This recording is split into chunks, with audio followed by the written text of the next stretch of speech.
sore dan selamat datang di sesi kedua dari Urban Talks Jakarta Future Festival 2026. Boleh kasih tepuk tangannya dong? Nah, paling semangat ya Pak garisan depan karena bapak-bapak panelis justru lebih semangat ya. Mana suaranya dong yang hari ini bergabung di Urban Talks? Boleh yang kasih? Nah, sini agak lebih panas ya. Ini adalah sesi kedua. Ada yang sudah hadir dari sesi pertama tadi, boleh angkat tangannya? Antara nggak ngaku atau emang baru datang di sesi kedua ini ya. Ada yang udah jalan-jalan tadi ngelihat stage-stage lain dan juga sempat jajan-jajan? Udah katanya ya. Udah cukup kenyang dan juga siap untuk menerima inspirasi berikutnya di sesi kedua ini. Sesi kedua ini kita akan membahas tentang berdaya dan berdampak untuk kota. Tapi sebelum itu, Cynthia akan mengucapkan terima kasih untuk para sponsor yang sudah mendukung acara Jakarta Future Festival 2026, kepada PT Pembangunan Jaya, Bank Jakarta Membangun Masa Depan, Pam Jaya, PT Bali Towerindo Sentra, Indonesia Kaya, PT Bank Syariah Indonesia, dan juga Kognitif. Oke.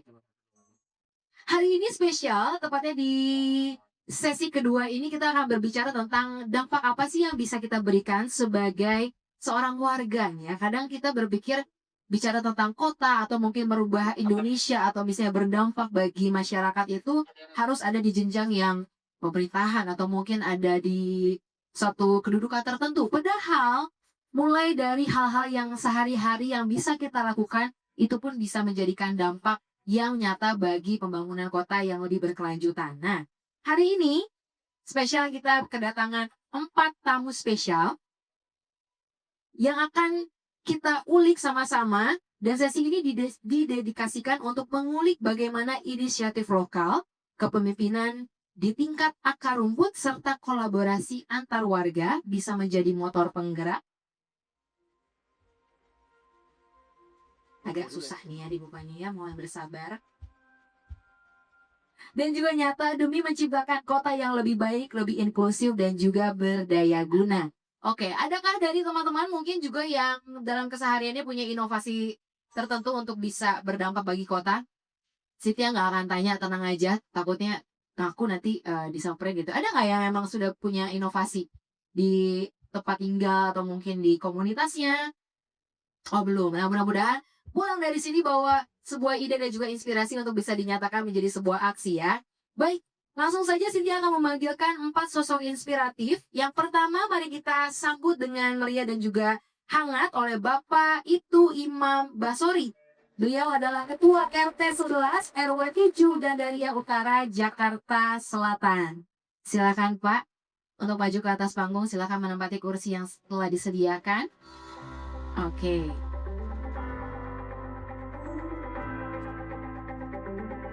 Berikutnya, Cynthia akan panggilkan juga untuk Bapak Taufik Supriyadi, seorang Community Development Expert yang juga merupakan Ketua RT 08 RW 04 Malaka Jaya, Jakarta Timur. Silakan Pak Taufik.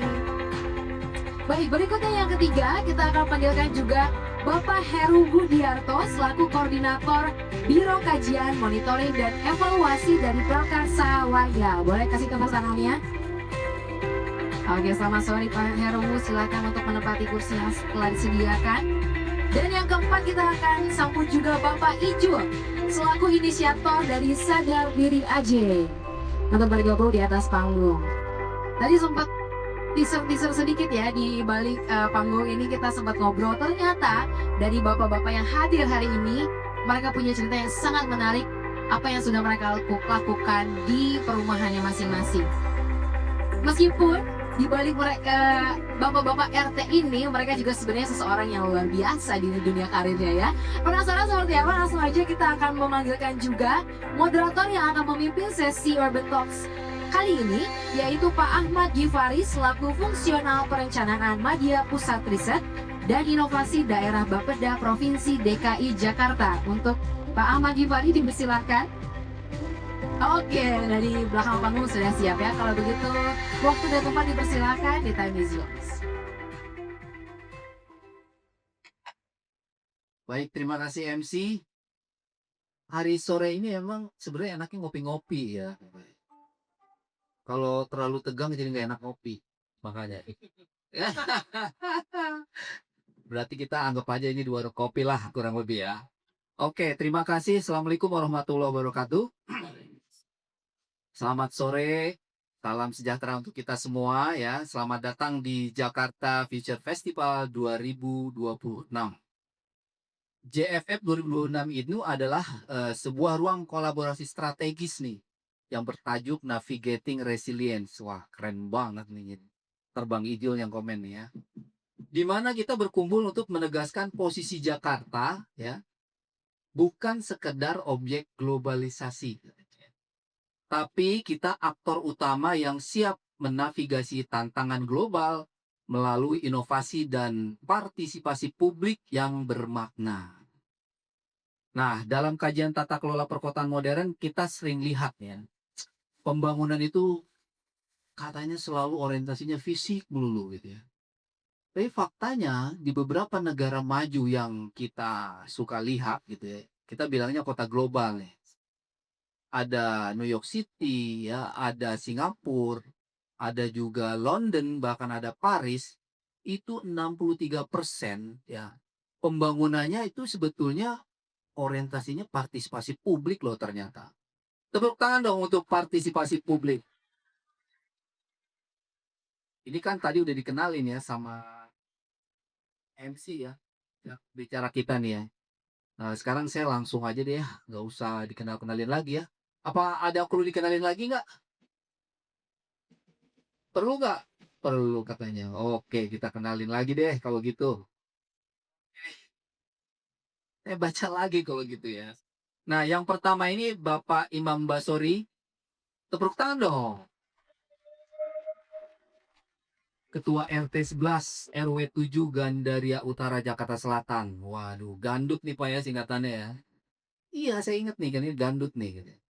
Nah, beliau ini dikenal sebagai inovator keamanan lingkungan berbasis teknologi dan gotong royong ya. Seperti Smart Gate ya atau e-Gate 11 ya. Bacanya e-Gate 11. Kenapa nih Pak? Karena RT 11 ya? Oh, gitu. Lalu GPS pelacak kendaraan. Lalu CCTV hingga panic button untuk menciptakan lingkungan warga yang aman, partisipatif, dan sejahtera. Wah, pakai sejahtera ini ya. Keren juga nih di RT. Berarti Bapak menyantuni di warga nih, Pak. Nah, kemudian yang kedua Bapak Taufik Supriyadi. Bukan. Beliau ini community development expert. Waduh, ini kalau udah expert saya ngeri nih. Ahli masalahnya. Ketua RT 8 RW 4 Malakajaya Jakarta Timur. Beliau ini akademisi sekaligus praktisi ya. Yang rekam jejaknya waduh udah panjang banget deh ceritanya. Apalagi sekolahannya gitu ya. Ini sekolahnya banyak banget nih.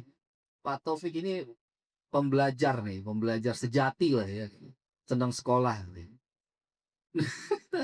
Dokternya aja ganda nih dokternya. Beliau aktif sebagai dosen juga ya.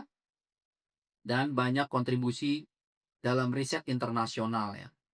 Saat ini beliau adalah Kepala Sekretariat DJPKN ya Pak ya. Betul ya Pak ya? BPK RI yang membidangi sektor Polhukam dan perhubungan. Nah, di samping dedikasi profesionalnya, beliau juga aktif berkontribusi langsung di masyarakat. Menghadirkan berbagai inovasi untuk mendukung ketahanan dan pemberdayaan komunitas.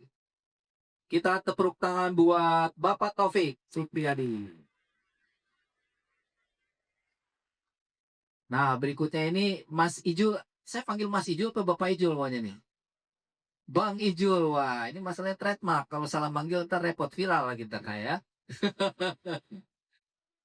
Bang, Bang Ijul ya, inisiator hashtag sadar diri aja. Wah keren banget nih ya. Jadi Bang Ijul ini warga Jakarta dan relawan ya, yang menolak abai terhadap bahaya di jalan raya. Begitu ya Bang ya. Nah, melalui gerakan hashtag sadar diri aja, beliau turun langsung menandai jalan-jalan rusak dan berlubang di Jakarta. sebagai bentuk kepedulian terhadap keselamatan pengguna jalan. Ini mulia banget loh ini ya. Ini mulia banget, dicatatnya bukan sama orang-orang, tapi dicatat sama Yang Maha Kuasa juga loh sebagai amal jariah nih, luar biasanya. Total buat that video ya. Berangkat dari pengalaman pribadi, gerakan positifnya berkembang menjadi ajakan kolektif yang sekaligus menyentil dan menggugah kepedulian kita. Wah, ini ya, di highlight nih. Semua terhadap perubahan ruang publik kota ya, yang memang sehari-hari kita temui. Baik, berikutnya yang keempat, Bapak Heru Budiarto. Bapak Heru Budiarto ini di NGO ya Pak ya, namanya Prakarsa Warga. Sekarang ini koordinator Biro Kajian, Monitoring dan Evaluasi. Ini kalau di pemerintahan ya, yang megang Monep ini orang ngeri deket-deket gitu. Banyak musuhnya. Karena bentar-bentar di Monef gitu ya. Orang jalan aja dievaluasi Pak ya. Jalanan aja ya, orang jalan aja dievaluasi gitu ya. Ngeri nih. Gitu. Nah, beliau aktif di kajian isu sosial dan perkotaan ya, dengan fokus utama membuka lebar ruang partisipasi masyarakat serta mengawal kebijakan publik. Nah, salah satu strategi yang beliau kawal adalah transformasi balai warga ya, menjadi third place komunal ya. Jadi ruang ketiga ya. Nah, nanti tanyain tuh ruang pertama sama ruang keduanya mana gitu ya. Kok tiba-tiba ada ruang ketiga gitu ya. Bukan istri ketiga ya. Jangan salah nih ya. Wah, bahaya nih kalau salah ngomong. Nah, demi memperkuat resiliensi dan solidaritas sosial di kawasan urban. Baik, untuk keempat narasumber terbaik, kita beri aplaus sekali lagi.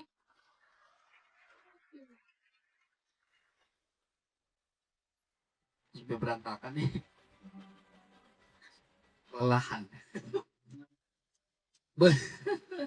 Baik, mungkin kita santai aja kali ya. Nah, kalau kalau saya minta tolong teman-teman melihat di beberapa kota global ya, ternyata partisipasi warga itu juga menjadi highlight ya. Artinya mereka merasakan bahwa pembangunan ini nggak sekedar membangun gedung, membangun jalan ya, membangun rumah sakit dan lain-lain, tapi mereka melihat juga yang namanya interaksi sosial di antara warga ternyata gitu ya. Nah, ini saya coba kasih cerita ya. Kasih cerita ya, di mana saya bacakan nih. Di New York ya, itu ada community garden partisipatif. Mau tahu nggak angkanya? Ada 1.700. Banyak banget. Ini kalau tanya orang Bakesbang, kita juga mungkin banyak ya Pak ya. Saya aja belum tahu gitu. Sebab kalau ditanya pasti banyak. Kemudian di Tokyo ya, ada kelompok perencanaan warga. Itu 4.000-an jumlahnya. Ini basisnya dari warga nih ya. Kemudian di Paris, anggaran partisipatif warga lebih dari 500 juta euro per tahunnya tuh.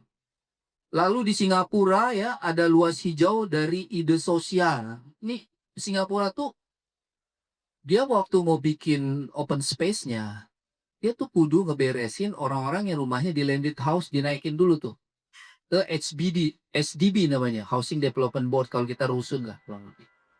Jadi diperlukan orang-orang diperlukan support dari warga Pak. Kalau dia nggak support kagak jadi tuh Pak. Artinya dia nggak mau gitu. Dan itu terjadi di masa Presiden Lee Kuan Yew. Kemudian di London ya, ini dukungan warga sebelum kebijakan itu 75%. Jadi secara umum ya, yang tadi saya sampaikan bahwa memang 60% ini pembangunan itu melibatkan partisipasi warga masyarakat atau lebih kurang sebagai melibatkan interaksi warga. Nah sekarang berbicara masa depan kota Jakarta nih katanya yang aman berkelanjutan ya. Saya mungkin ke Pak Imam ya. Keresahan nyata yang sekarang dirasakan di masyarakat itu kan kalau sekarang lagi rame begal pocong ya. Pocong bawa senjata loh, bener loh. Nggak tanggung-tanggung gitu ya. Terus mungkin juga di komplek ya, ada juga di komplek yang masih rawan nih. Jadi jangan salah juga gitu ya. Ternyata di Jakarta juga masih seperti itu. Nah, eee, bisa jadi ini menjadi engine-nya bagi lahirnya gerakan kolektif ya, karena warga ikut merasa bergabung. Nah, saya mungkin akan kasih 2 pertanyaan nih, buat Pak Imam ya. Jadi yang pertama nih ya, saat Bapak mengidekan smart gate dan GPS gotong royong pertama kali dipasang gitu ya, itu respon warga gimana sih gitu ya? Mungkin ada yang setuju juga ya, tapi mungkin ada juga yang bilang, "Nih ribet banget nih Pak RT," gitu ya. "Saya harus masukin aplikasi lah, saya harus colokin ini, colokin itu," gitu ya. Nah, itu yang pertama gitu ya. Dan kemudian yang kedua ya, berangkat dari keresahan warga tadi ya, jadi yang maraknya kriminalitas gitu ya, bagaimana sih dalam prosesnya mengubah keresahan kolektif ini justru menjadi aksi yang mendorong warga berpartisipasi gitu ya, yang nantinya akan berdampak kembali kepada warga. Nah, mungkin 2 pertanyaan untuk, Pak Imam boleh dijawab ya. Silakan Pak, 10 menit dari sekarang. Saya harus batasin nih, entar kalau nggak dibatasin sampai maghrib ya. Silakan Pak. Oke, makasih banyak, Pak. Assalamualaikum warahmatullahi wabarakatuh. Selamat sore. Ya, ada. Itu. Mantap itu. Ayo, bisa kompak nggak? Selamat sore. Ya alhamdulillah. Alhamdulillah alamin. Assalatu wassalamu ala asyrofil anbiya misalnya sayyidina habibina wa syafiina wa maulana Muhammadin wa ala alihi wa sahbihi ajma'in. Alhamdulillah. Yang saya hormati Bapak Ifari, yang saya hormati Bapak Taufik, Pak Heru dan Pak Icul. Yang tadi pertanyaannya luar biasa sekali ya, terkait soal masalah keresahan yang terjadi di lingkungan masyarakat ya. Mungkin saya jawab dengan pertama, saya bantu untuk ditayangkan video dulu ya, tentang apa yang sudah kita lakukan untuk menjawab pertanyaannya Pak Gifari tadi. Boleh ditayangkan Pak? Di tengah dinamika kehidupan perkotaan, keamanan lingkungan menjadi fondasi utama terciptanya kenyamanan dan ketentraman masyarakat. Berangkat dari semangat kebersamaan dan kepedulian sosial, warga RT 11 RW 07 Kelurahan Gandaria Utara, Kecamatan Kebayoran Baru, Jakarta Selatan, terus menjaga komitmen untuk menciptakan lingkungan yang aman, tertib dan harmonis melalui keberadaan Pos Satkamling.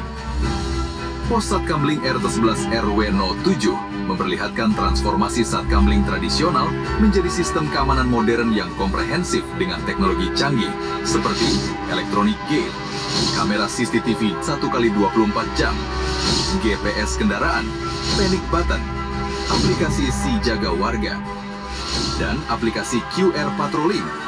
Inovasi yang diterapkan dirancang untuk melindungi warga dari pencurian sekaligus mencegah peredaran narkoba di lingkungan.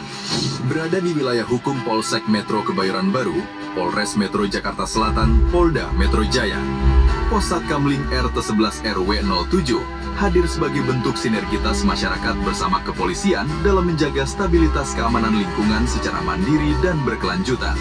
Lebih dari sekedar tempat ronda malam, Pos Satkamling RT 11 RW 07 telah menjadi pusat pelayanan dan kebersamaan masyarakat.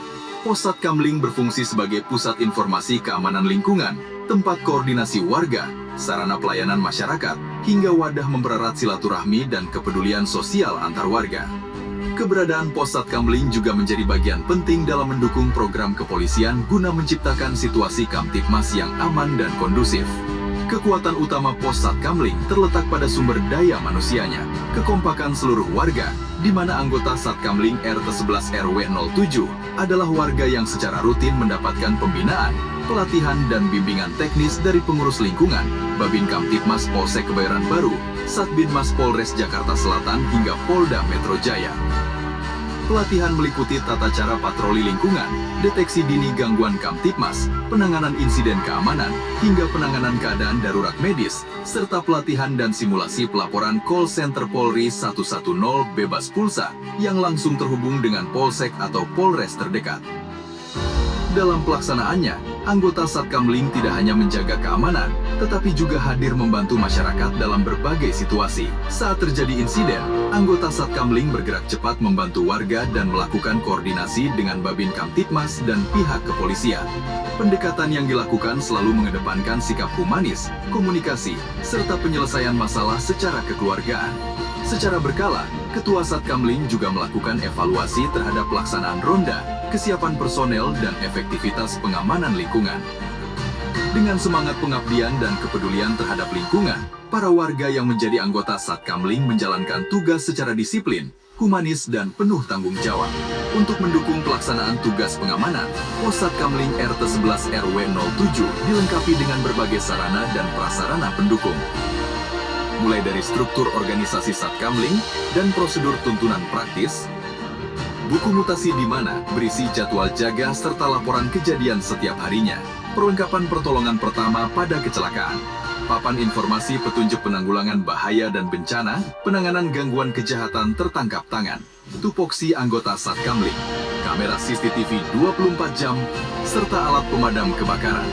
Anggota Satkamling juga dibekali alat komunikasi seperti HT, perlengkapan patroli seperti rompi patroli dan jas hujan dengan logo Jaga Jakarta, senter, pentungan tongkat T, tongkat hazard, hingga borgol besi dan plastik telah tersedia, serta panic button untuk peringatan keadaan darurat.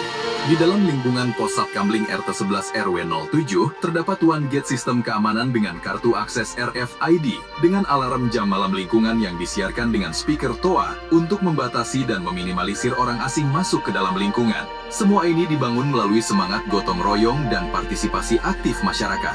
Pembangunan serta pemeliharaan pos dilakukan secara swadaya melalui dukungan warga, kas lingkungan, dan kontribusi masyarakat sekitar. Kebersamaan inilah yang menjadi kekuatan utama dalam menjaga keberlangsungan fungsi Pos Satkamling sebagai pusat keamanan lingkungan. Pos Satkamling RT 11 RW 07 Gandaria Utara terus berkomitmen menjadi garda terdepan dalam menjaga keamanan dan ketertiban masyarakat. Satkamling aktif, lingkungan aman.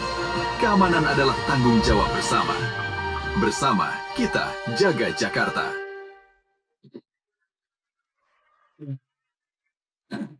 Nah, itu tadi sedikit ulasan dan juga penampakan ya yang ada di lingkungan kita dan apa yang sudah kita lakukan untuk menjawab semua keresahan yang ada di lingkungan kita. Ya, harapannya apa yang sudah kita jawab tadi bisa berdampak ke lingkungan. Mungkin sedikit saya ulas tentang materi kita, tentang tadi yang disampaikan Pak Divari tentang apa sih kolaborasinya warga itu seperti apa. Mungkin next, Pak.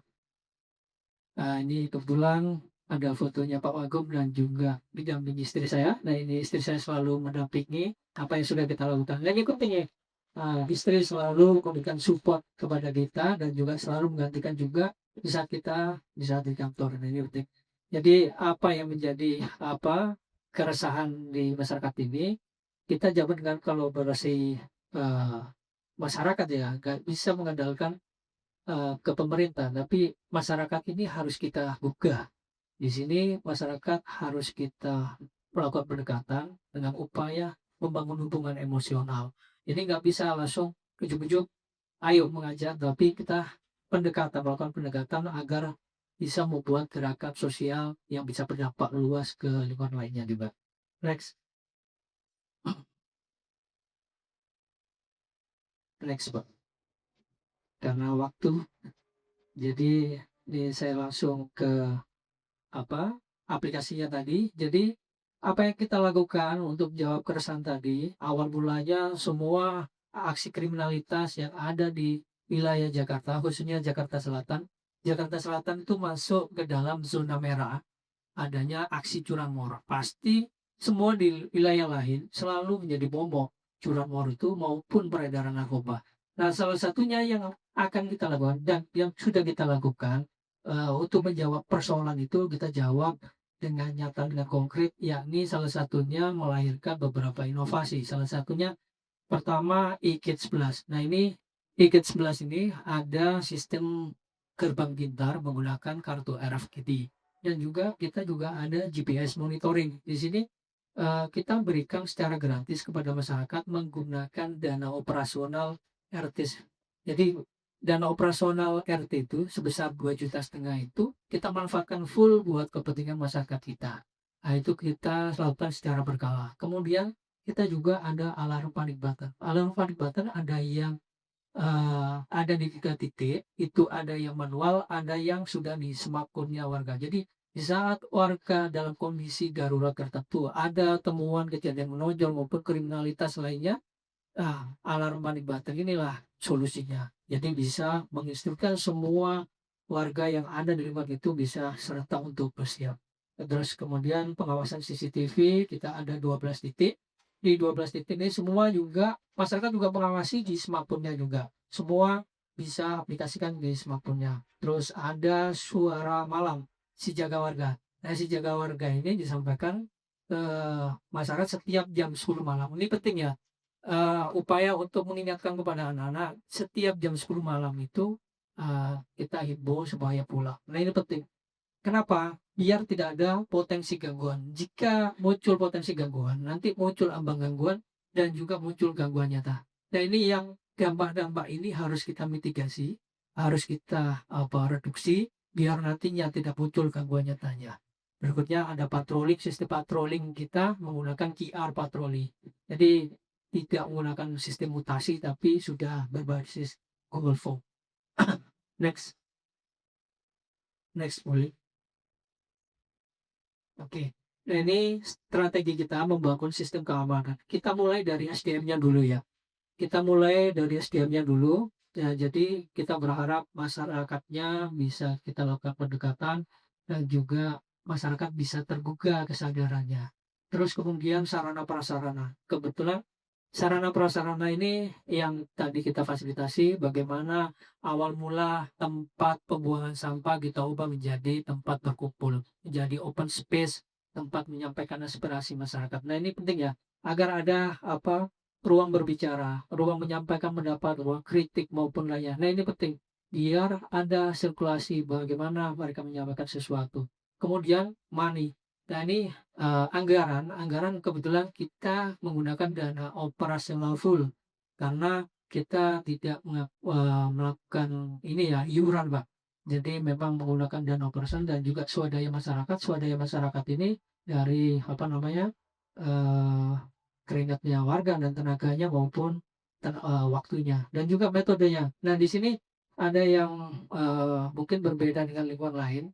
Cara metode pendekatan kita dengan masyarakat di sini ada membangun hubungan emosional itu salah satunya kita setiap bulan sekali itu ada kegiatan di masyarakat itu ada pertemuan, Pak.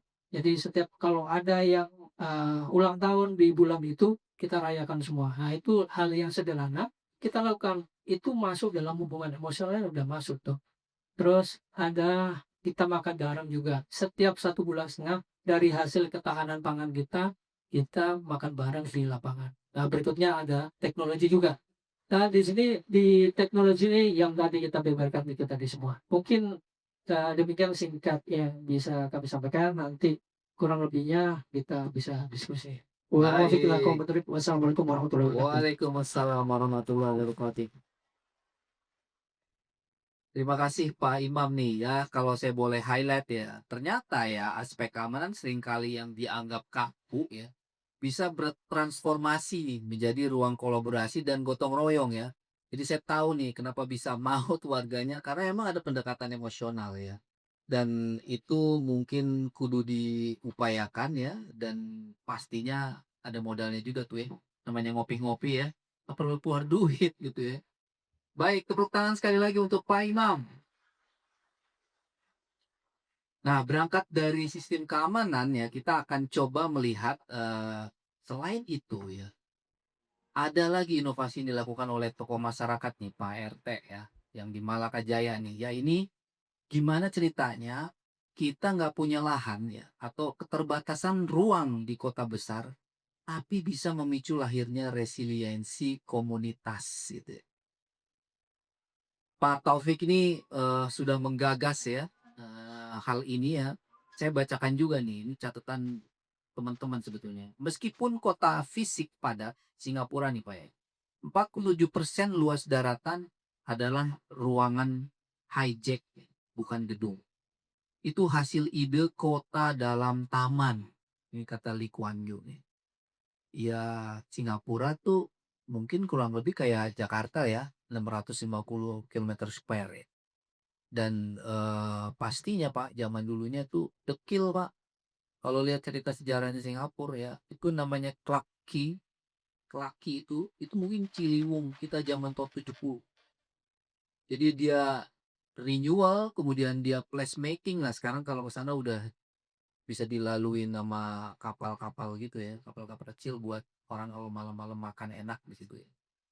Nah, oleh karena itu ya, mungkin terpikir oleh kita nih yang diinovasikan oleh Pak Taufik nih ya. Nah, saya mau bertanya nih, dari inovasi yang Bapak lakukan yaitu apa namanya, ngakalin gitu ya, ruang kota yang sempit menjadi sesuatu yang bermanfaat buat warganya, bahkan memberikan dampak ekonomi gitu ya.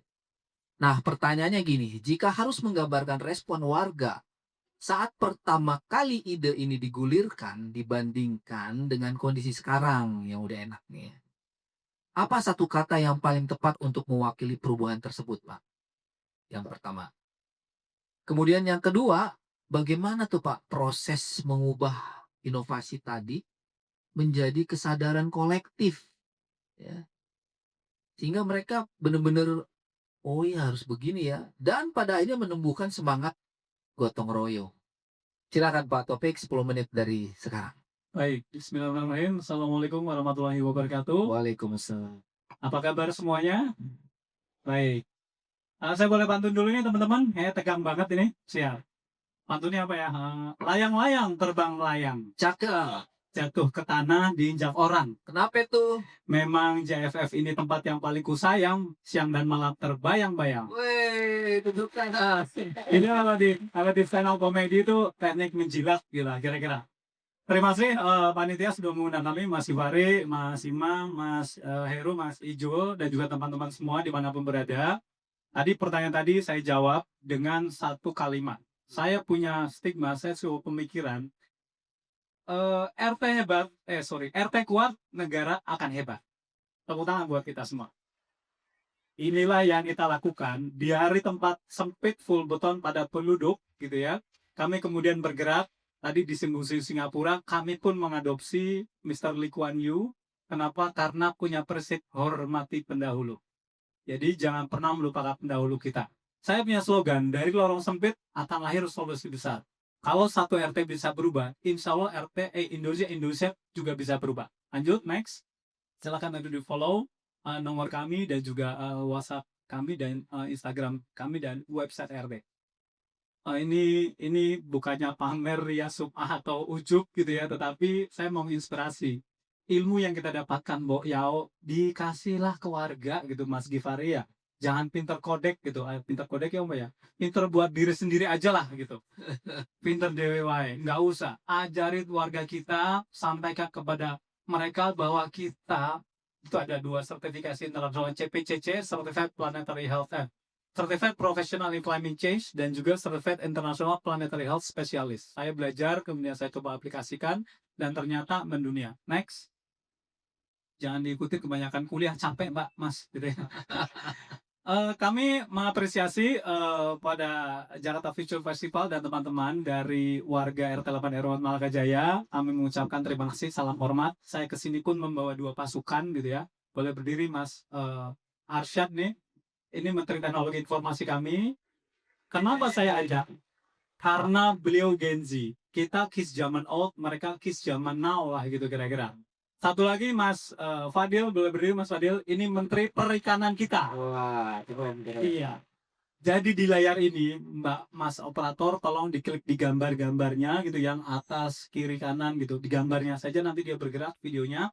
Di atas itu adalah bagaimana kita bergerak, kita mewujudkan proses menjaga krisis planet ini dari tempat kita sendiri. Di gambar itu, di video paling atas ada 45 item pencegah krisis planet. Di sana ada CCTV yang sudah ada di tempat Pak Imam, kemudian speaker toa, kemudian bisa diakses dari handphone para warga, begitu. Jadi siskamling modern kita sudah berubah dari yang tadi cangkruan, masnya kopi-kopian gitu sampai pagi. Sekarang cukup dari handphone para warga dan dari rumah Pak RT, dan sekalian RT juga sudah bisa melihat CCTV seluruh wilayah kita 5.400 meter persegi. Boleh tepuk tangan buat warga RT 8. Luar biasa. Inovasi kedua adalah, saya boleh berdiri nggak sih nih? Monggo Siap. silakan. Inovasi kedua, lihat di layar, itu ada saluran air yang kita sulap menjadi kolam ikan. Di sana kami diundang ke Tiongkok dalam acara China Entrepreneur, tema Tungkel Fai Tian Pao gitu, from waste to the gold. Dari sesuatu yang tidak berharga menjadi sesuatu yang bermakna. Gitu ya. Jadi di sana ikan lele kita di lantai 2, jangan rumah Mas Divari saja, Mas Imam saja yang 2 lantai. Ikan lele di depan saya juga di lantai 2 diselokan air. Airnya dari air sumur, bukan air solokan. Sukovindo sudah memberikan penilaian terhadap kita dan sertifikatnya sudah kami publish di website RT. Inovasi ketiga, kami ingin paperless. Di situ ada aplikasi RT Online yang bisa diakses dari handphone. Uang kita tinggal berapa, tadi Pak Imam menyatakan kita dapat uang, ngebocorin keluar ya. Jadi nanti kita diteror nih Mas. Gitu. Kita punya uang, kelihatan tinggal berapa. Kemudian digunakan untuk apa, warganya ada berapa. Bahkan kami membantu negara untuk validasi data bansos. Ada tetangga kami, beda RW, rumahnya berlantai-lantai, mobilnya sport, TV-nya tipis, punya motor, terima bansos. Waduh. Yang paling tahu siapa? RT kan? Kita bantu validasi data bansos di aplikasi yang sudah kita develop. Next, lanjut. Kita percepat. Ini 5 menit lagi. Lagi, di next saja. Berikutnya, Mbak Operator, next. Nah, inilah wilayah kami full beton padat penduduk dengan keluasan 5.400. Kita nggak punya tanah kosong. Keresahan yang terjadi pertama kali adalah kami belum memilah sampah. Lingkungan kami gersang. Strategi yang kami lakukan adalah bagaimana ini bisa mendunia. Kita kemudian mendatangkan Wali Kota Jakarta Timur, Mas Givari. Dengan Wali Kota datang menyerahkan 800 tanaman produktif, berita naik. Dengan berita naik, disitulah kemudian CSR berdatangan. Ibarat mancing, umpannya udah dapat, udah tahu titiknya, kita sekarang menuai. Singkat cerita, kami pun sudah mendapatkan pembangkit listrik tenaga surya dari PT Aruna Hijau Power, 10.000 watt di atap rumah kami, di atas rumah Pak RT itu yang gambar ini, mana ya tuh? Yang kanan ini. Ini ya. Ya. Oh. Nanti lihat CSR sudah banyak berdatangan di tempat kita, ada di website yang kita publish untuk umum. Next, lanjut. Kemudian jadi ini lanjut aja. RT selama ini hanya administratif, kami sekarang libatkan warga sebagai subjek pembangunan. Warga jangan digunakan sebagai objek saja. Ajak bicara, kita ingin A, wajar diajak bicara. Kita ingin B, wajar disuruh ngomong gitu ya. Oke, lanjut. RT harus naik level, selama RT belum naik kelas, negara akan terus terbebani. Kalau rumah kita atapnya mewah, dindingnya bagus, fondasinya rapuh, bangunan nggak akan kuat lama. Setuju nggak? Fondasi itu adalah rukun tetangga. Boleh tepuk tangan buat para ketua RT. Siap, lanjut next. Nah, lihat. Dulu gersangnya kayak apa, sekarang sudah berubah. Dulu nggak bermanfaat, sekarang lebih bermakna lah gitu kira-kira. Lanjut. Lagi, next. Nanti tolong ketik teman-teman dimanapun berada, ketik pencegah krisis planet dari Google Maps. Sudah ada 1.252 orang yang memberikan komentar positif bintang 5. Kenapa saya sampaikan ke Google Maps? Tiongkok melihat kita dari Google Maps. Walaupun mereka pakai Baidu ya. Coba. Intelijen mana yang kerjanya all round gitu ya. Tiongkok nih pakai Baidu, tetapi surat yang ditujukan kepada kami untuk berangkat ke Tiongkok tanpa visa, itu konsideran suratnya nanti ada di slide.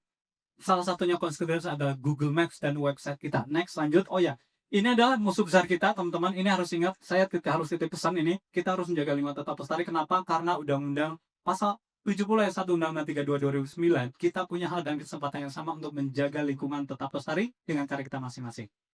Next. Oh, azan ya. Bapak dan Ibu, teman-teman semua, ini adalah puncak dari konsep kita yang kemudian mendunia. Ini kalau boleh gaya dikit, Pak Givari, yang belum ngundang kita tinggal 2, bulan dan planet Mars. Gitu. Kalau perempuan suka ketemu bulan, datang bulan. Kalau kita Pak RT ini suka ketemu bulan, tanggung bulan. Benar ya? Tanggung bulan. Baik, di sini Amerika juga sudah berikan penghargaan kepada kita. Salah satunya manajemen pengelola lingkungan. Kemudian yang kedua terakhir terkait pemanfaatan green teknologi, solar landing point. Alhamdulillah ya, kami diwawancara di CCTV China. Kemudian ada Haki juga sudah di sana. Apa sih yang kita lakukan? Slide ini yang lebih penting. Next, teman-teman, inilah survival arsitektur Indonesia. Di sini kami sepakat bahwa kegiatan masyarakat pasti menghasilkan sampah. Benar nggak? sampahnya terbagi dua, non organik dan organik, bener nggak? Yang non organik Pak RT nggak pusing. Kenapa? Karena bank sampah sudah mengambil di tempat kami setiap hari Rabu jam 1 sampai jam 4 sore. Saya nggak pusing urusan sampah non organik. Tutup botol ada harganya, botolnya ada harganya, multi layer ada harganya. Yang kami konsentrasi keras adalah bagaimana sampah organik yang bikin bau landfill kita di Bantar Gebang itu harus habis di rumah kita sendiri. Kami sudah melakukan 2,5 tahun. Jadi this is not something new for us, bahwa Pak Gubernur meminta kita untuk memilah sampah, kami sudah jalan lebih dulu. Boleh tepuk tangan buat Pak Gubernur. Yes. Masih 1 menit 14 detik, saya manfaatkan. Teman-teman, ini kandang mangga sudah ada di tempat kita untuk memanfaatkan sampah organik kita. Kandang ayam sudah ada di tempat kami, bahkan RW depan, Mas Givari dan teman-teman. Saya ajak untuk replikasi Sister Village.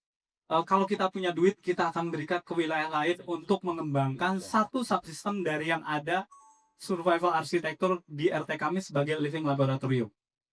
Kompos dengan 2 cara. Komposter juga masuk ke lubang resapan biopori. Jadi di sana tidak ada yang namanya sampah, yang ada hanya bahan yang belum kita manfaatkan. Dan bayangkan ayam ini setiap 25 jam sekali bertelur, kemudian telur yang kita makan, cangkangnya kita buang lagi ke alas kandang ayam gitu ya. Saya sudah bersurat kepada Dinas KPKP untuk meninjau ulang peraturan daerah 7 tahun 2007 yang ditangani oleh Pak Sutioso tentang larangan unggas. Saya ingin ini ditinjau ulang. Kalau kami salah, kami akan ikut. Kalau kami benar, peraturan daerah harus diganti. Terakhir, teman-teman, next. Sebagai penutup. Oh ya, ini program kami pada saat menjadi ketua RT. Lanjut aja. Nanti bahannya boleh dibaca ke panitia. Kami membuat blueprint 5 tahun ke depan. Dan 2025 kami go internasional, alhamdulillah terpenuhi. Next, time's up. Terakhir, nah itu suratnya, Google Maps, lanjut aja. Lagi, satu lagi, itu juga ada website, juga disipir di surat Tiongkok pada kami, pada saat mengundang. Bayangkan, negara tidak akan lagi sendirian kalau RT-nya bergerak. 30.511 RT se-DKI, kalau misalkan bergerak mengolah sampah, insya Allah negara akan hebat. Terakhir, lagi, next. Yes. Ini wilayah kami, dan sudah ada tempat penanda surya dekat rumah kami. Nanti teman-teman boleh mampir ke tempat kita belajar bersama gitu ya. Kami ingin membangun Eco Edo Farm Center. Boleh next. Kita ingin membuat rumah untuk pensiunan yang bisa mendapatkan uang 5 juta rupiah per bulan. Kita akan ingat dia. Next. Pemimpin hebat itu bukan yang paling terkenal, tetapi yang berani memulai. Halaman terakhir lagi terus aja next, terus halaman 12. 1-2 enter aja mbak. 1-2 enter, 12 enter. Oke. Nah ini penutup kami teman-teman. Bangsa Indonesia bisa menjadi besar bukan dari gedung tinggi, tapi gara-gara tadi Singapura disebut Mas Givari ya. Bangsa Indonesia bisa menjadi besar bukan dari gedung tinggi, tetapi dari lingkungan yang dijaga. Kalau kami kemudian, siap, terima kasih tepuk tangannya. Kalau kami kemudian menjadi sekolah nasional dan internasional karena Cornell University Amerika sudah datang, University of Amsterdam sudah datang, Singapura pun sudah datang tempat 3 kita, dan akan menitipkan 30 orang siswa SMA kelas 1 ke tempat kami untuk tanda petik disiksa di tempat kami untuk belajar mengelola lingkungan. Kemudian kalau kita bisa menjadi teladan, berarti Indonesia masih punya harapan. Kalau Indonesia masih punya harapan, berarti Indonesia hanya butuh keteladanan. Jadilah bagian yang harus diteladani itu. Terima kasih. Kartu titenan kantor, Mbak. Bersepeda ke situ Babakan. Cakep. Jangan lupa membawa pancingan. Cukup sekali saya ucapkan, mohon maaf bila ada kekurangan. Terima kasih. Luar biasa. Waduh, ini kayak saya berhadapan dengan bukan ketua RT nih. Ini kayak wali kota nih ya. Jangan-jangan gubernur kali calonnya. Kita doakan ya, mudah-mudahan terjadi ya. Luar biasa inisiatifnya. Waduh, saya nggak bisa ngomong apa-apa lagi deh. Udah ngelihat begini, nanti tinggal buka-buka website, kita kunjungin aja. Gimana, setuju nggak? Baik, nah 2 orang tokoh masyarakat ini bergerak dari dalam warganya gitu ya, karena kedudukannya dia adalah sebagai ketua RT. Nah di sisi lain ya, kita ada juga nih ya, ada juga tokoh masyarakat tapi bergeraknya mungkin nggak dari situ ya, tapi dari cara lain ya, melalui media sosialnya. Kalau saya boleh bilang ini refleksi jujur ya, dan kesadaran diri yang dibangun oleh hashtag sadar diri aja ya, yang hadir dengan narasi sederhana namun menohok ya, untuk meningkatkan apa coba kontribusi paling nyata bagi kota ini supaya mereka tahu diri gitu ya, kurang lebih ya Bang Ijul ya. Nah Bang Ijul, mungkin pertanyaannya Ada 2 pertanyaan nih. Yang pertama ya, saat pertama kali gerakan hashtag sadar diri aja, apa sebetulnya pemantik utama yang paling mendasarinya nih? Yang pertama ya. Kemudian yang kedua, bagaimana gerakan berbasis kesadaran individu seperti hashtag sadar diri aja dapat mendorong perubahan perilaku kolektif warga dalam konteks kehidupan kota? 2 pertanyaan itu 10 menit dari sekarang. Silakan. Aman. Assalamualaikum warahmatullahi wabarakatuh. Sebelumnya izin nih, Waalaikumsalam. abang-abang semua senior ada di depan sini. Eh, Saya senang sekali sebelumnya terima kasih banyak untuk penyelenggara acara sudah dikasih amanah untuk bisa berdiri di depan teman-teman semua. Karena saya diberi di sini juga sebagai warga juga. Jadi teman-teman juga sebagai warga juga bisa berdiri di sini. Asalkan teman-teman juga punya konsistensi seperti abang-abang depan sini semua nih. Jadi teman-teman juga punya bisa seperti saya juga, asalkan teman-teman punya yang namanya minimal kesadaran diri. Nah, kalau ditanya tadi dari abang moderator, apa sih faktor pertama yang membuat saya seperti ini begitu? Yang membuat saya seperti ini sebenarnya Jakartanya sendiri begitu. Karena apa? Karena basically pengalaman sendiri tahun 2016 saya pernah kecelakaan motor di flyover Pancoran. Yang kalau teman-teman tahu sendiri, di atas itu sekarang di flyover Pancoran itu jalur kanannya sekarang dibeton. Dulu itu belum beton sama sekali. Dan sampai saat ini, mohon maaf nih kepala dinas kalau ada yang dinas nonton sini, saya mohon maaf sekali, sampai sekarang masih sering rusak begitu. Jadi saya dulu menjadi korban sendiri dan gak bisa jalan selama 2 minggu karena jatuh dari motor, hilang pekerjaan juga. Sampai saat ini juga kaki saya sebelah kiri masih agak mengsong ke kiri dikit ya. Yang kiri sini nih, karena saya ketiban motor. Dan alhamdulillah pada saat momen itu nggak ketiban truk juga, karena di belakang saya ada truk sampah oren gede. Untungnya kelindes. Kalau kelindes sekarang mungkin nggak ada yang viral-viral tuh. Maaf ya agak stand up. Nah, jadi apa namanya, sesimpel itu aja. Mungkin kalau orang belum pernah mengalami, pasti empatinya agak kurang. Nah di Jakarta memang kadang mesti begitu. Kalau nggak ada yang ngalamin, nggak ada yang ngerasain, kadang empatinya kurang. Mungkin orang melihat, mungkin teman-teman melihat kayak semua cuma sebatas jalan rusaknya kecil apa segala macam. Kalau naik mobil iya nggak berasa. Kalau ente mau motor itu kenanya berasa gitu. Apalagi kalau motornya pelaknya pelak balap tuh, yang gepeng-gepeng gitu, pasti sepelang gitu. Jadi kalau saya lebih ke supaya teman-teman mungkin dari apa yang saya sampaikan mungkin empatinya agak naik lah. Semoga ya. Nah, saya mau nunjukin sebenarnya slide saya nggak banyak. Saya cuma nunjukin ada 3 video dan 1 foto. Mungkin bisa di-play dulu.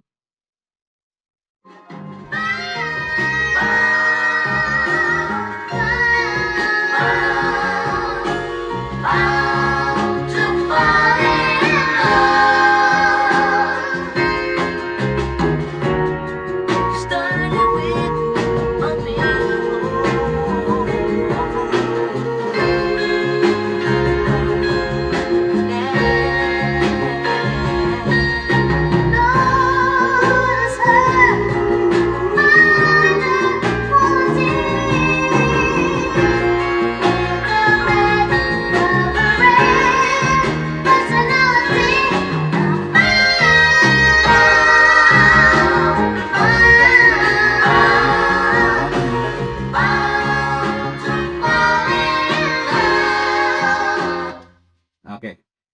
Nah, apa yang biasa teman-teman nonton video ini? Oh, baru tahu mungkin ya, condet oh ternyata bisa nyusulin Ciliwung. Oh, ternyata di condet apa namanya, ada yang masih ada. Oh, ternyata ada kebun salak, salak condet. Oh, ada kebunnya gitu. Orang teman-teman kan kalau teman-teman tahu kan maskot Jakarta itu adalah elang elang apa? Ya? Elang bondol sama salak kan, salak condet kan. Nah, kebunnya ada tuh di salak, di salak, di condet, maaf gitu. Nah, jadi kalau teman-teman kalau nonton konten ini pasti kan banyak yang merasa kayak oh di Jakarta ada nih begini nih condet gitu. Nah jadi pesan saya nampilin video seperti ini sebenarnya adalah melalui online pun zaman sekarang kita bisa encourage dan mengengagement orang, menginfluence orang minimal tanda kecap orang yang lagi nonton sini gitu supaya kayak penasaran nih condet ada gitu dan mau sono besok begitu. Jadi teman-teman bisa memanfaatkan sosial media teman-teman bukan hanya untuk sebatas mohon maaf nih itu sebenarnya hak teman-teman masing-masing ya. Ada yang cuma sebatas buat stories doang, isi feed-nya nggak ada, cuma ada di highlight itu macam-macam, temen-temen tuh hak masing-masing. Cuma alangkah indahnya kalau teman-teman bisa melakukan yang bisa kita lakukan, mungkin itu Jakarta ini akan jadi kota yang bukan indah secara online maksudnya ya, bisa memberikan apa ya, makna lebih lebih dalam lagi ya, di mana hal tersebut kurang ke-highlight gitu. Sebenarnya kan sekarang setiap orang ini bisa membuat konten tersebut, cuma bagaimanapun adalah dasarnya adalah kesadaran diri gitu. Nah, memang kadang butuh uang, butuh modal segala macam, tapi kalau misalkan teman-teman punya rasa kepedulian, rasa sendiri terhadap sekitarnya, itu pasti bisa melakukan tersebut. Nah, konten ini saya tampilkan contohnya untuk meningkatkan teman-teman nih rasa kecintaan terhadap Jakarta gitu ya. Walaupun mungkin teman-teman hari-hari merasa mungkin Jakarta nih macet, ngejekelin, oh masih ada pungli, parkir liar di depan sini, kayak gitu-gitu. Next lagi, next lagi. Nah, mungkin bisa di-play. Apa gua kata? Bentar kan 16 kan? Oh. Tadi dari Bina Marga sempat ngaspal hot mix di atas ini. Nah, dia tadi sempat ngecek, tapi ngeceknya sebelah sini doang. Yang ini nggak dicek dan nggak dibongkar. Dan akhirnya kejadian sini jebol kan. Nih, aneh kasih tunjuk lagi nih. Oh, dalam banget tuh. Dekopong tuh, dekopong tuh. Kalau dia nonton mau lama, saya boleh kopong juga itu ya. Jangan lupa ya. Mungkin bisa di pause saja. Pak, maju. Apa gua kata? Mungkin kan ambos kan. Nah, jadi mungkin teman-teman sebagian udah tahu kali ya kejadian kemarin seperti itu. Nah, sebenarnya yang posting ini, yang menyuarakan ini bukan saya doang sebenarnya. Cuma banyak orang warga juga sekitar sana yang lewat sana. Bukan hanya saya. Saya nggak bisa mengklaim, oh jalan itu rusak karena saya, enggak. Tapi saya mengangkat sesama warga Jakarta tuh bisa begini gitu, bisa mengkontribusi untuk kotanya. Asalkan apa? Kita bisa memberikan pertama fakta. Nah, di situ di konten tersebut saya ingin memberikan faktanya, tidak menjelekkan. Mohon maaf nih, walaupun mungkin kadang orang bersentimen kayak, oh pemerintahnya nggak kerja, dinasnya kemana nih? Kan ada Jaki nih, Jakinya kemana gitu. Saya nggak ke arah sana, tapi lebih ke arah kalau teman-teman melihat ada kekurangan di Jakarta atau segala macam, cobalah angkat fakta di lapangan dari berbagai sudut pandang gitu. Nah, kalau saya di sana memberikan banyak sudut pandang. Pertama, sudut pandang adalah udah pasti jalannya rusak, ambles. Dan saya udah reminder kalau ini bakal ambruk. Dan saya memberikan juga di sana ada situasi di mana lalu lintasnya macet. Butuh kehadiran juga. Dan memberikan juga contoh, kalau saya sebagai warga, saya juga bisa nih ngatur lalu lintas. Mama Pak Polisi. Jadi istilahnya, bukan saya bukan saya main polisi-polisian, enggak. Tapi dari teman-teman, itu warga ini jangan merasa, mohon maaf nih, warga kita rendah, kita nggak bisa ngapa-ngapain. Kalau kita nggak punya seragam, kita nggak bisa ngapain. Enggak. Justru kita ini sebagai warga, kita bisa kontribusi. Jangan mikir-mikir yang kayak, sebenarnya saya bisa aja bikin narasi segala macam gitu. Saya memang enggak. Saya memberikan contoh kalau ini saya warga juga loh. Dan teman-teman bisa ikutan juga tuh ngatur lalu lintas, ini segala macam. Masalah nanti pemerintah hadir segala macam. Udah kita doa ikhtiar aja gitu. Kita usaha aja gitu. Nah itulah makanya kenapa muncul hashtag sadar diri aja. Karena apa? Dari setiap konten yang saya coba naikin adalah sebenarnya mengunggah perasaan kepedulian teman-teman, empati teman, kecintaan teman-teman terhadap Jakarta.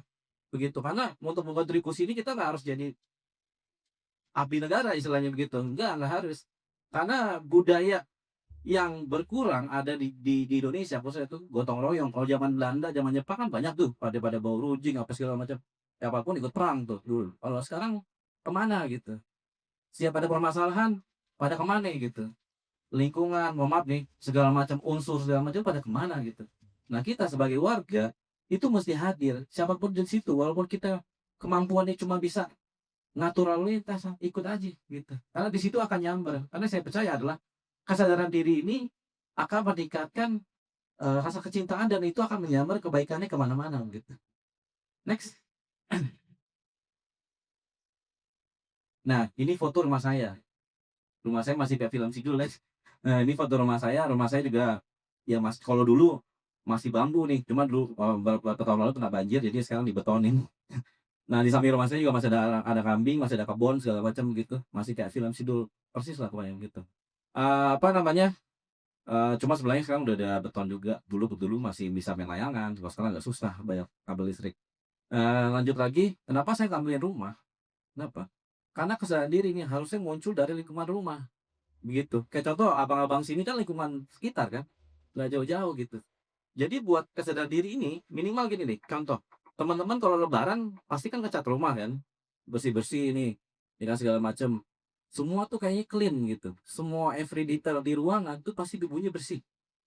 Kenapa budaya itu nggak ada tiap hari? Kenapa pas nunggu-nunggu momen lebaran atau momen saudara, momen-momen apa gitu. Kenapa momen-momen itu nggak ada besok hari, tiap hari, apa segala macam.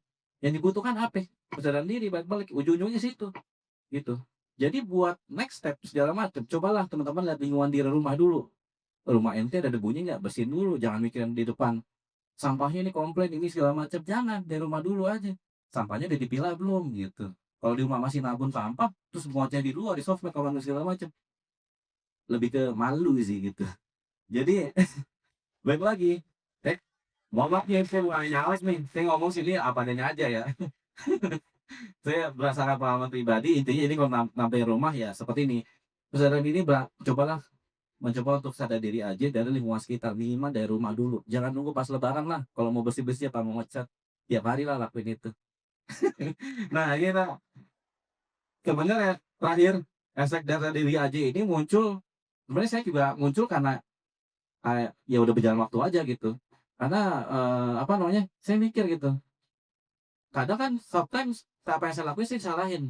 Kayak, kok cuma ditandai doang buat jalannya bang, kok nggak dibenerin? Lah, Emang gue vendor. bang, eh, bang apa namanya? Bang, kok cuma di daerah sini doang, di daerah sono enggak? Lah, kalau lu tahu permasalahannya kenapa nggak lo lakuin? Itu yang ditanya. Yang gue akan pertanyakan ke kalian. Kalau kalian bilang nggak konten, siapapun bukan konten saya doang ya, siapapun di luar sana, kalau ada permasalahan segala macam terus komen. Eh, bang di sini dia ada segala macam, lah kenapa nggak ikutan ngebahas juga, nggak ikutan musyawarahkan juga. Nah itu yang masih minim saat ini di Jakarta, dan itu yang pengen saya ikut terus bergerus gitu, supaya banyak ijul-ijul lainnya gitu. Jadi apa namanya, baik lagi intinya cobalah sadar diri aja, karena kalau dari kita siapa lagi kalau nggak gitu. Contohnya kayak bang abang semua. So, jadi saya terima kasih banyak buat teman-teman dari sini. Mohon maaf kalau saya ada kelebihan atau ya kekurangan, mohon dimaklumi. Terima Oke, kasih. terima kasih Bang Ijo. Wah, luar biasa nih. Kita baru belajar sama anak muda nih ya. Sadar diri aja gitu ya. Memang itu sesuatu ya kita setiap hari melakukan gitu loh. Tapi kadang-kadang kita nggak tahu juga sebenarnya lu sadar apa enggak gitu ya. Kalau lihat kejadian di sekeliling kita dan kita diam aja tuh ternyata kita nggak sadar gitu ya. Nah, baik, terima kasih Bang Ijul ya. Nah, kalau tadi Bang Ijul ngomong tentang bagaimana pentingnya kesadaran dari dalam diri setiap individu. Nah, kita dihadapkan juga nih sebetulnya di Jakarta ini ya, yang begitu masif seringkali menyisakan sekat-sekat sosial yang tebal katanya. Di mana warga cenderung hidup dalam gelembungnya masing-masing tuh ya. Sebetulnya mungkin kalau semuanya sadar sih aman-aman aja ya. Tapi terlalu mikirin diri sendiri nggak ngeliat kiri kanan gitu. Akhirnya dia aneh sendiri gitu ya. Nah, disinilah kita menyadari bahwa kesadaran individu saja tidak cukup ya, tanpa adanya wadah sosial yang inklusif gitu ya. Untuk apa? Untuk merawat solidaritas secara organik ya, menguatkan kapasitas komunitas, sekaligus menjadi benteng pertahanan bagi kelompok rentan gitu. Nah, ini mungkin menjadi bagian dari Mas Heru nih ya, Mas Heru ya, yang sehari-harinya mungkin tadi udah saya sampaikan inovasinya adalah meng-create balai warga tadi gitu ya. Nah mungkin pertanyaannya begini, Mas Heru nih. Jika ada satu frasa atau kata singkat yang paling tepat untuk menggambarkan kondisi ruang interaksi antar warga di kampung-kampung Jakarta hari ini, kira-kira kata apa yang terlintas di kepala Mas Heru nih ya? Susah ya? Enggak lah gitu. Kemudian yang kedua, prakarsa warga mendorong hadirnya ruang partisipasi seperti balai warga sebagai tempat interaksi ya. Bagaimana ruang-ruang sosial seperti ini dapat menjadi infrastruktur sosial yang memperkuat solidaritas warga sekaligus memastikan kelompok rentan tetap punya ruang untuk terlibat di dalam pembangunan kota. Silakan Mas Hari, 10 menit dari sekarang.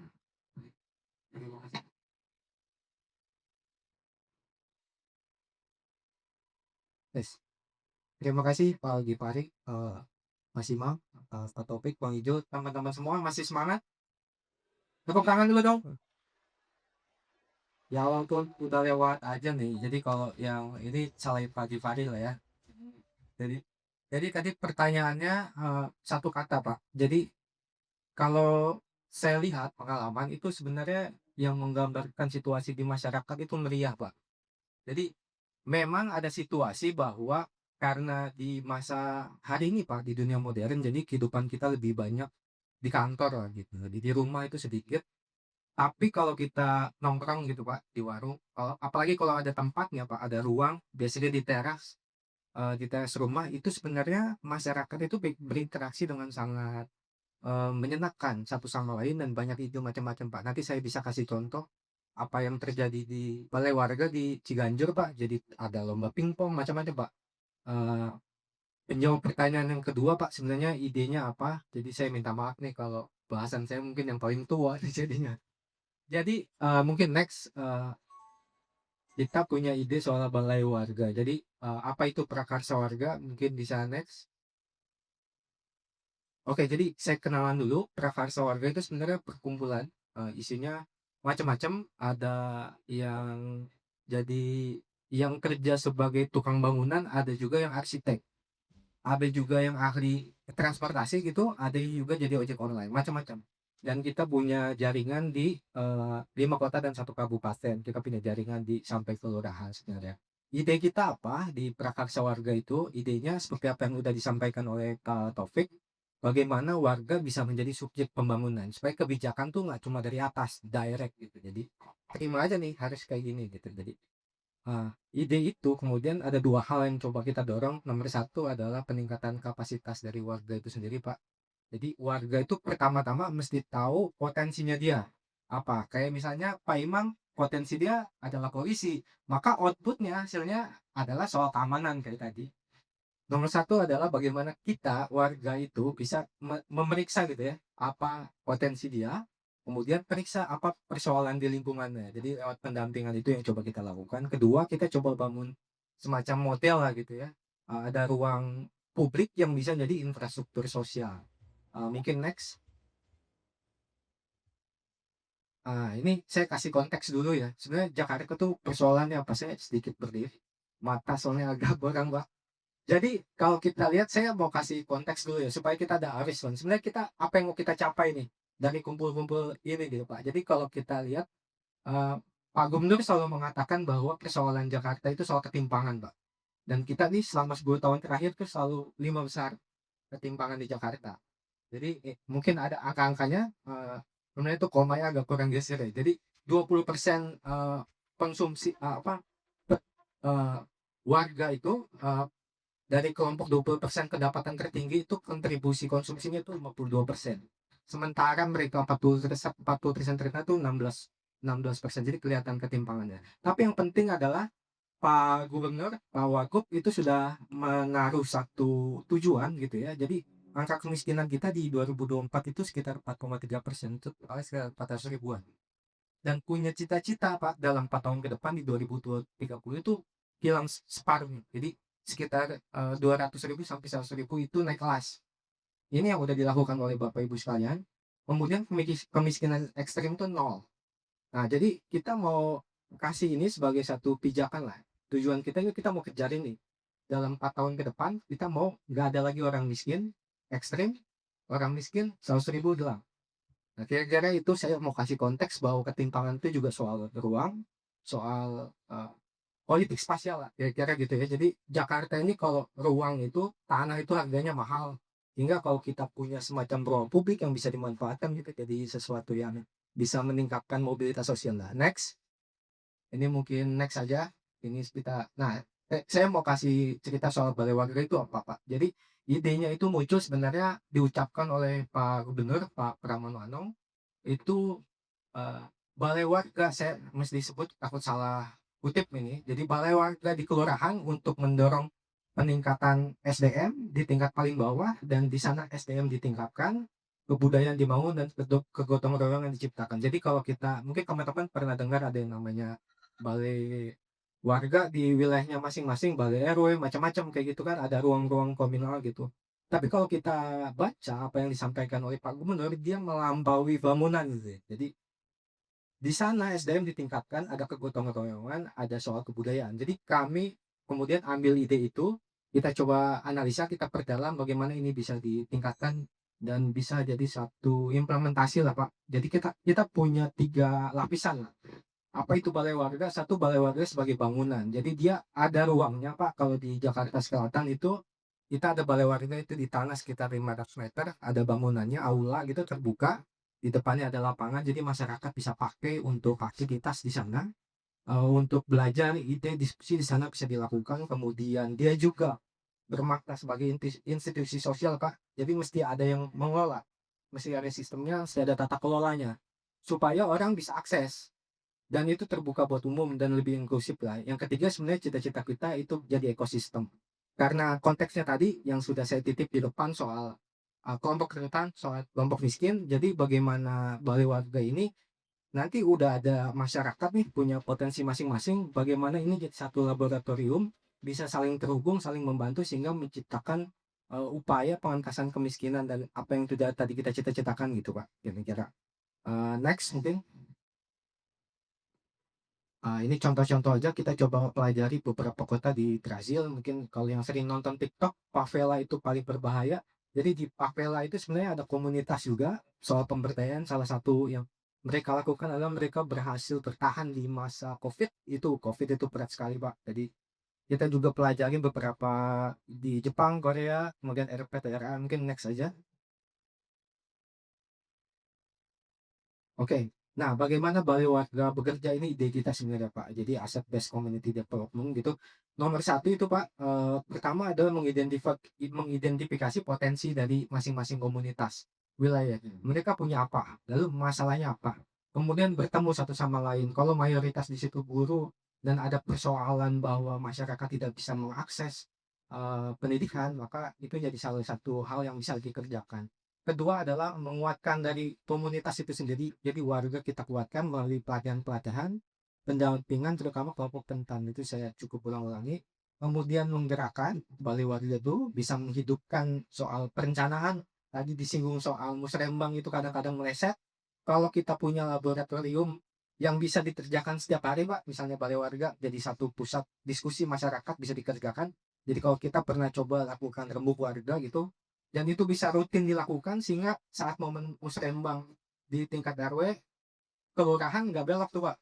Karena kita udah latih terus tuh kan, kita jagain lah Pak, jaga gitu. Kemudian ya outputnya memang kita harapkan bisa punya dampak lah, seperti apa yang sudah dilakukan oleh Bapak ini. Kita lanjut next. Tinggal 1 menit nih. Jadi bagaimana soal pengelolaannya? Jadi ini ide kita adalah satu, ada pemerintah daerah karena ini penting. Jadi tugasnya apa? Dia menyediakan regulasinya, pembiayaan, sama integrasi sama program dari pemerintah.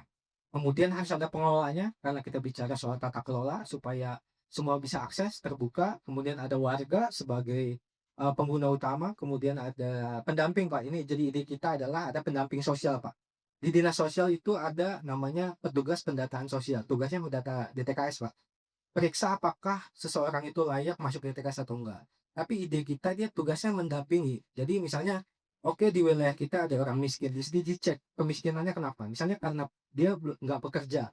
Sebab dia nggak bekerja apa? Misalnya dia nggak punya ijazah sehingga sulit mendapatkan pekerjaan.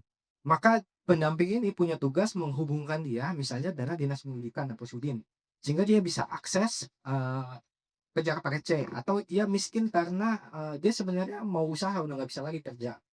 Ya bisa dihubungkan dengan jackpreneur. Jadi ada pendamping yang tahu jumlah warga miskinnya berapa orang di wilayah dia, di komunitas dia, sebenarnya sudah dijalankan oleh PRT ya. Jadi nanti dia menghubungkan sama dinas-dinas atau wali kota atau wilayah. Jadi ide kita sebenarnya ini tidak sektoral Pak, balai warga dia di teritorial di wilayah masing-masing itu kalau bisa di tingkat kelurahan karena biasanya mereka yang paling tahu wilayah. Kalau di sektoral misalnya kayak RPTRA Pak. Jadi mereka tuh agak terbatas lah. Cuma di wilayah soal anak. Jadi intervensi SDM tadi agak sulit. Mungkin next. Ini next aja. Nah, ini bagaimana soal dampak tadi pertanyaannya supaya memperluas nomor satu, Pak, ide kita kalau bisa ini jadi regulasi, Pak. Jadi kalau bisa balai warga itu ada semacam keputusan dari Pak Gubernur, entah Pergub atau Kepgub ya. Kita sendiri sudah menyusun naskah akademik, Pak. Waktu itu kita diskusi dengan Mas Emir, staf sus pemerintahan. Kita diskusi, Mas Emir menyarankan supaya dibuat naskah akademik. Kita udah susun. Naskah itu kita sudah serahkan juga ke Pak Sekda, kemudian ditindaklanjuti oleh Pak Asisten ya pemerintahan, mungkin nanti ke Bapeda saya bisa sampaikan supaya ada SOP, Pak. Supaya inisiatif ini jangan jadi letupan-letupan kecil gitu, Pak. Supaya ini bisa diserap dan berkelanjutan. Kemudian juga kita sarankan integrasi sama dokumen makro, Pak. Karena kalau bisa mungkin kalau PJMD agak sulit ya direvisi ya.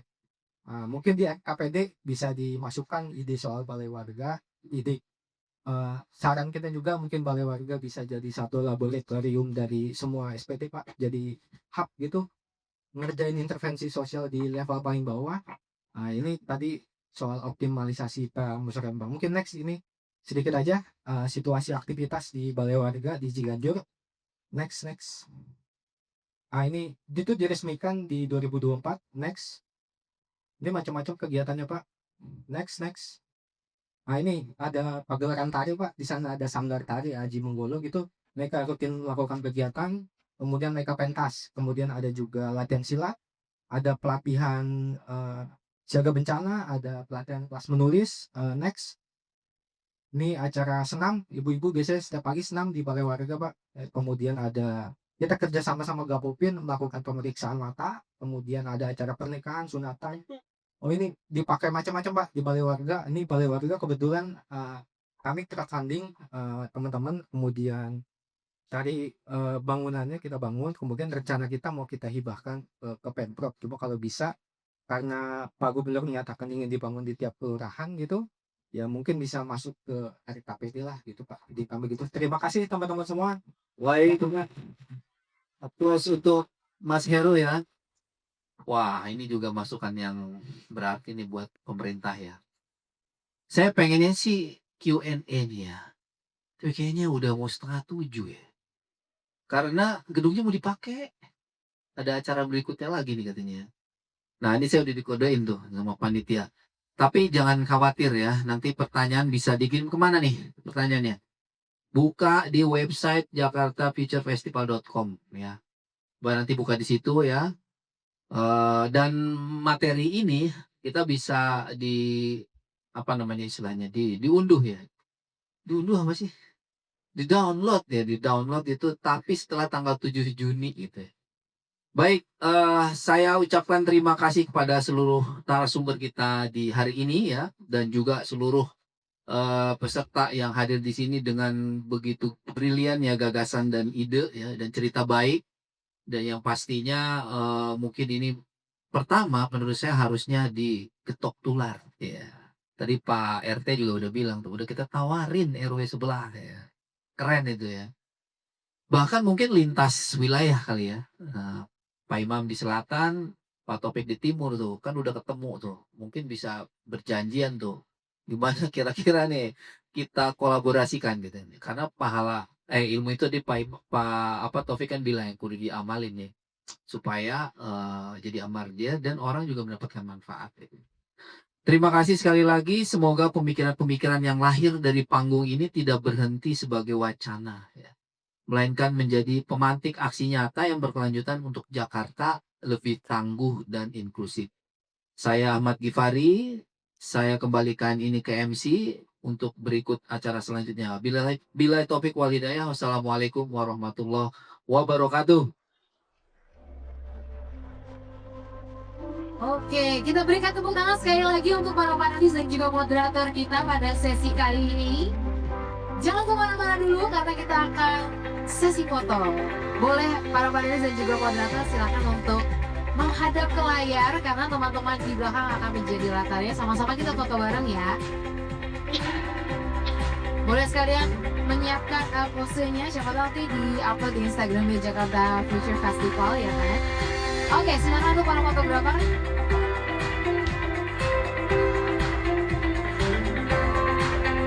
Baik, sambil berfoto, silakan teman-teman ngecek untuk jadwal berikutnya.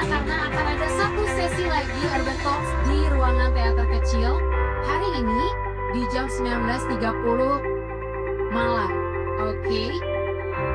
Lebih ceria lagi katanya. Oke, meskipun suaranya nggak akan masuk ke foto sih ya, tapi berikan ekspresi paling ceria nih. Oke. Lewat sesi ini juga kita belajar ya bahwa sebetulnya kalau kita mau berdampak dan juga memberdayakan kota, nggak harus sesuatu yang jauh, tapi mulai dari apa yang di tangan kita. Baiklah, untuk para panelis dan juga moderator juga silakan untuk mengambil foto yang menjadikan layar tersebut sebagai latar belakang. Silakan sekali lagi, teman-teman fotografer boleh sekali lagi foto untuk di sebelah sini. Oke. Juga mau mengucapkan terima kasih kepada para sponsor yang sudah mendukung acara Jakarta Future Festival 2026. Terima kasih kepada PT Pembangunan Jaya, Bank Jakarta Membangun Masa Depan, Pam Jaya, PT Bali Tower Indo Sentra, Indonesia Kaya, PT Bank Syariah Indonesia, dan juga Kognitif. Oke, sekali lagi kepada para teman-teman yang sudah hadir, terima kasih dan juga sampai ketemu di sesi berikutnya, yaitu di jam 19.30 masih di ruangan yang sama, teater kecil Taman Ismail Marzuki dengan tema Menavigasi Masa Depan Kota Bersama.